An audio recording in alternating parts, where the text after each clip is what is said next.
Hey, Internet friends. On President Trump's second day in office, he announced Project STARGATE, a $500 billion joint venture introducing a new cast of characters. Larry Ellison's Oracle, Sam Altman's OpenAI, SoftBank, and MGX to construct an AI infrastructure over the next 4 years, with an eye toward reindustrialization of the United States and strengthening of national defense. Project STARGATE was described by Trump as an emergency to keep AI development within the United States. But within the same breath, it was sold to us as a revolutionary step in healthcare. Developing personalized cancer mRNA vaccines where they're utilizing the artificial intelligence to detect cancer through these early blood tests, then designing an individualized mRNA vaccine within 48 hours to cure that cancer. Once we gene sequence that cancer tumor, you can then vaccinate the person,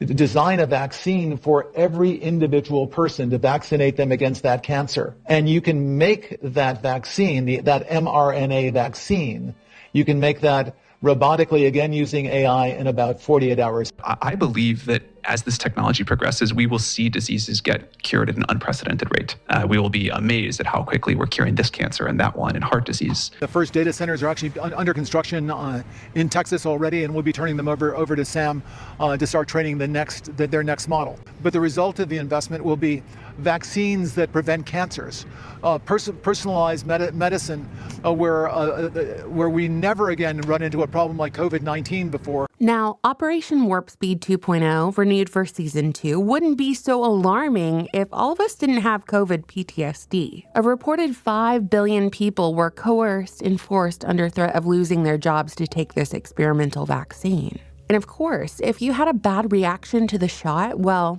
sorry y'all, you're out of luck. Vaccine companies cannot be held liable from an act passed in 1986. Even so, both Kansas and Texas have active lawsuits out against mRNA COVID-19 vaccine manufacturers because of their misleading pitches, their purposeful hiding of risks, in attempts to censor public discourse about these risks. They're dirty dogs. So needless to say, I felt like a little deflated balloon dejectedly circling around the room as I watched this announcement on Day 2 of the Trump presidency. It was all going so great. We were doing so good. Then we got this.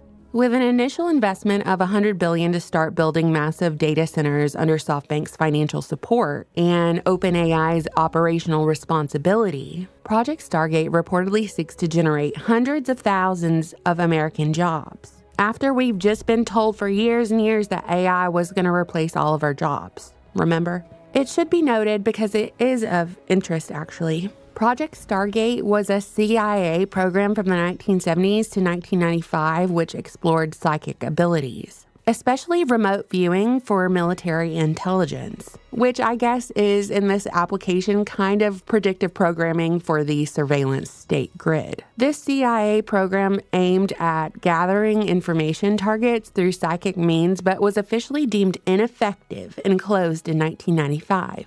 Well, I don't need to be able to remote view CIA agents in their underwear to know that the majority of U.S. big tech is founded and funded by the CIA. In-Q-Tel is the CIA's venture capital arm, which was established to invest in technology companies to advance national security interests. And it has a neat little way of giving the illusion of a privately owned company through shadow corporation purchases, but whoop-de-doo, the tea leaves actually reveal its government intelligence. With the help of the spirits and my tarot cards, I can see your life even more clearly than you can yourself. Funnily enough, with Oracle being the database and software portion of this Project STARGATE endeavor, under the leadership of tribe member 80-year-old Larry Ellison, looking very young there, by the way, the CIA was actually Larry's first customer. Can you believe that? We're all shocked.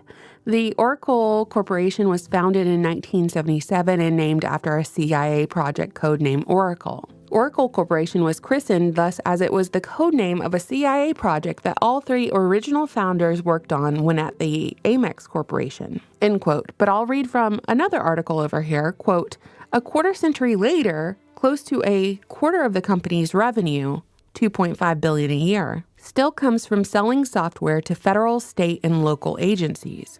Oracle wouldn't exist if it weren't for government contracts, said Mike Wilson, author of the book The difference between God and Larry Ellison, end quote. And ding, ding, ding, breaking news, Justin. The Trump administration is in talks to have Oracle and U.S. investors take over TikTok, per NPR.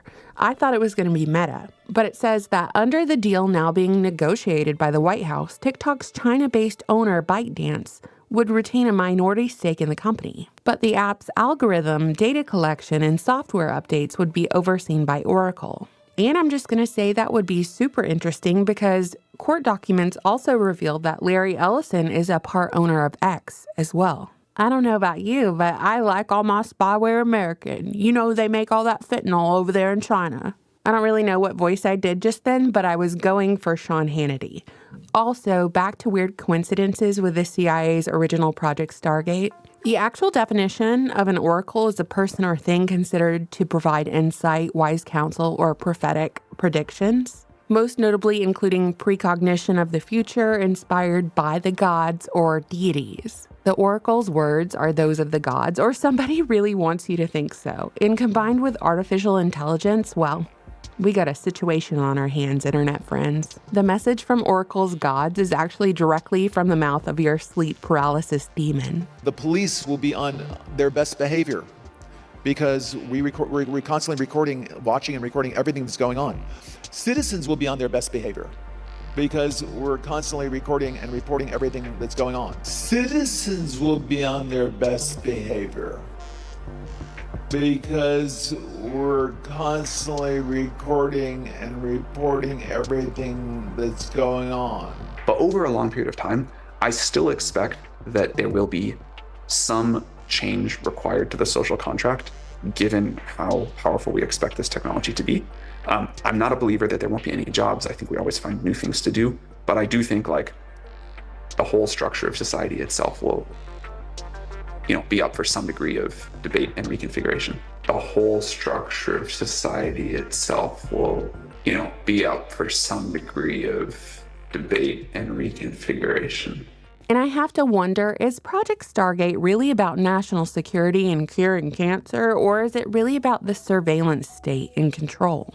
So Sam Altman is the other tribe character I want to get into here, and he might be serving as like a good cop, bad cop sort of guy, sort of character. Sam Altman runs OpenAI, the company that narrowly avoided being ousted by a whistleblower who might or might not have killed himself. The jury's still out on that one. The investigation's still ongoing. And Altman is in charge of a super AI database along with Oracle for this Project Stargate. Sam Altman's sister, Anne, has filed a lawsuit alleging he regularly sexually abused her between 1997 and 2006, though Sam Altman has denied these claims. Also, Sam Altman has been openly anti-Trump since 2016. He has a bajillion tweets saying so, and he also allegedly funded Axios, a media outlet supremely critical of Trump.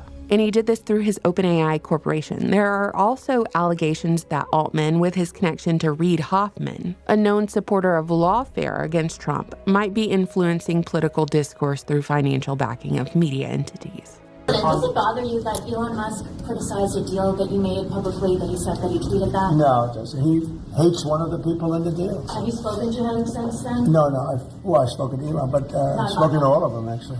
No, the people in the deal are very, very smart people. But Elon, one of the people he happens to hate, but I have certain hatreds of people too. So the AI portion of Project Stargate is obviously Sam Altman's OpenAI. And in one paragraph, we've established that Altman is morally gray at best. There's an obvious need for scrutiny with these tech industry leaders as they intermingle with politics and policy and healthcare under the guise of helping. These are salesmen developing the diagnostics and developing the cure. So they tell you you're sick through a blood test that they sell, and then they sell you the answer. And I'm speculating here, but with Sam Altman being such a villain, I have to wonder if we're not just corralling him so other countries can't use his product. But then again, I have questions about the overhype of AI anyway. I made a video about it years ago. But just the other day, I was on the Kate Daly radio show, which I've been on most weeks on Thursday at 4 p.m. Eastern Time. And she was telling me about these Amazon stores, which were marketed under the Just Walk Out AI technology, where it's essentially a grocery store with artificial intelligence and no checkout registers. So you just get your items and you walk out, no need to get out money or your debit card. You just walk out with your groceries and the AI deducts your purchase from your bank account. Okay, well, it turns out it wasn't AI at all. No, it was actually about 1,000 Indian employees looking at you through a camera. The whole pitch is that the US should be the AI leader of the world. We should dominate that space. But I can't help but think there is something super stinky about all of this. It just sounds very familiar. It sounds like a plot thought up by the Bill Gates military-industrial Bain & Company complex. It sounds like they had this idea, this technology ready and waiting to go. After all, who has the infrastructure to manufacture these vaccines? Didn't Bill Gates, among others, just build these factories for vaccine production during COVID under the guise of saving humanity? But he financially profited bigly. And to add insult to injury, just announced the other day, Gates had sat down with Trump for a 3-hour lunch. Have you met with Donald Trump since the election? Yeah, I had a chance to go have a long and actually quite intriguing dinner with him. What did you discuss? What was intriguing? Well, we touched on a lot of things. It was over 3 hours. I felt like he was, energized and, looking forward to helping to drive innovation. I was frankly impressed with how well he showed a lot of interest in the issues I brought up. Honestly, if Bill Gates had gotten up there on day 2 of the Trump administration and announced cancer mRNA vaccines, I think we would have actually seen riots because everyone hates him, obviously. But with this new cast of characters, I'm not so sure. And it's all about what's not being said. That's the big issue for me. What is causing the rise in cancer? Why are companies continuing to sell products that are known carcinogens? What are they not telling us? What do you think, internet friends? I always look forward to reading your comments. Thank you so much for subscribing and supporting my channel on Patreon and buying my book, The Deep State Encyclopedia. Bye.